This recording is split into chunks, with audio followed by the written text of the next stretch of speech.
आमची हिरवीगार आणि स्वर्गाहूनही सुंदर अशी वसई विकासाच्या भरावात बुडत चाललेले वसई विरारचे आयुष्य. माझी वसई ध्यानी मनी नसताना अशी कशी झाली, अशा वसईची कोणी कधी कल्पनाच केली नव्हती.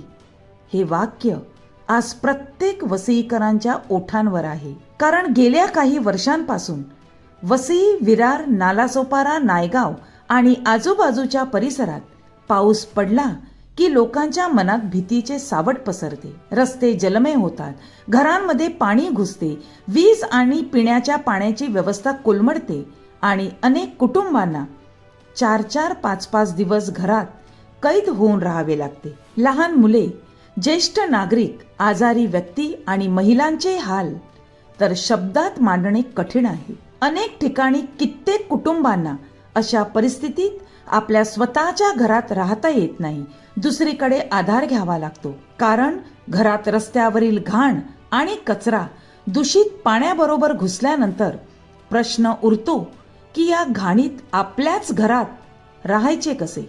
2020 मध्ये देखील वसईत अशीच गंभीर पूरस्थिती निर्माण झाली होती. त्यावेळी काही अभ्यासू सामाजिक कार्यकर्त्यांनी प्रशासनाच्या निदर्शनास आणून दिले होते की वसई पूर्वेतील राजवली परिसरात पुलाखाली झालेल्या मातीच्या भरावामुळे शहरातील पाणी खाडीत जाण्यास अडथळा निर्माण होत आहे. पालिकेने तातडीने कारवाई करून तो भराव हटवला आणि अवघ्या 6 ते 8 तासात पाण्याचा निचरा झाला होता. सध्या नालासोपाऱ्यातील कॅपिटल मॉल समोरील रेल्वे रुळांच्या पूर्व बाजूला मोठ्या प्रमाणात करण्यात आलेला मातीचा भराव, वसई नायगाव परिसरात रेल्वेने केलेला मोठ्या प्रमाणात माती भराव आणि अनधिकृत कन्स्ट्रक्शन असा गंभीर आरोप स्थानिक नागरिक आणि अभ्यासकांकडून केला जात आहे. यामुळे पश्चिमेकडील पाणी पूर्वेकडे जाऊन खाडी मार्गे निचरा होण्याचा नैसर्गिक मार्ग बंद झाला आहे.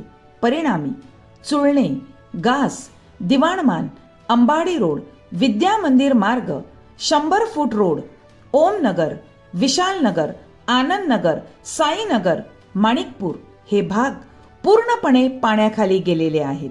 चुळणे, गणनाका, बदामी स्टॉप, गिरीज, गास, वाघोली, नानभाट, बोळींज, नंदाखाल आणि आगाशी परिसरात रस्त्यांवर मोठ्या प्रमाणात जलभराव झाला आहे.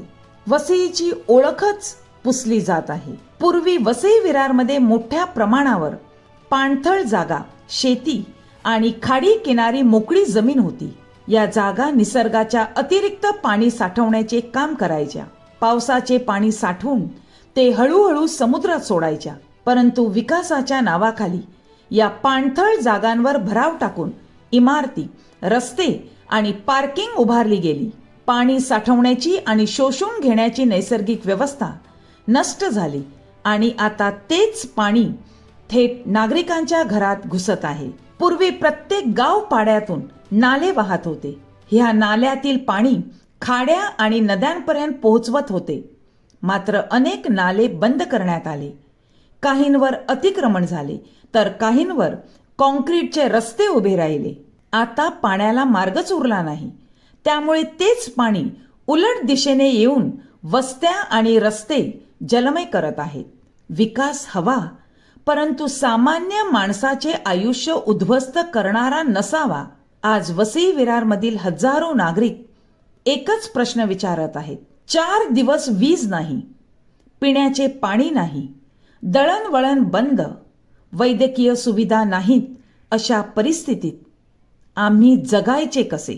तज्ज्ञांच्या मते पूर्वीचे नैसर्गिक पाण्याचे मार्ग, कल्व्हर्ट्स आणि जलवाहिन्या तातडीने मोकळ्या करणे गरजेचे आहे. प्रत्येक गावात किंवा प्रत्येक वॉर्डमध्ये पाणी साठवण्यासाठी लहान लहान तलाव किंवा बावखल तयार करून निरी, IIT आणि तज्ज्ञ संस्थांनी दिलेल्या अहवालानुसार दीर्घकालीन उपाययोजना राबविण्याची वेळ आता आली आहे. पाणथळ जागांवरील भराव तातडीने थांबवावेत. नाले, कल्व्हर्ट्स आणि नैसर्गिक जलमार्ग मोकळे करावेत. प्रत्येक इमारतीत रेन वॉटर हार्वेस्टिंग सक्तीचे करावे. वादळ पाणी निचरा आणि पूरप्रणव क्षेत्राचा नकाशा जाहीर करावा.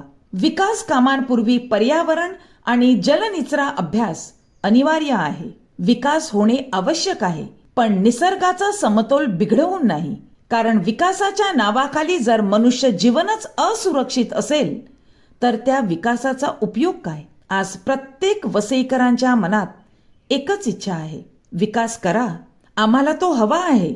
पण या विकासाच्या नावाखाली जर आमची ही वसई अशीच बुडणार असेल तर आम्हाला हा विकास हरगीज नको आहे.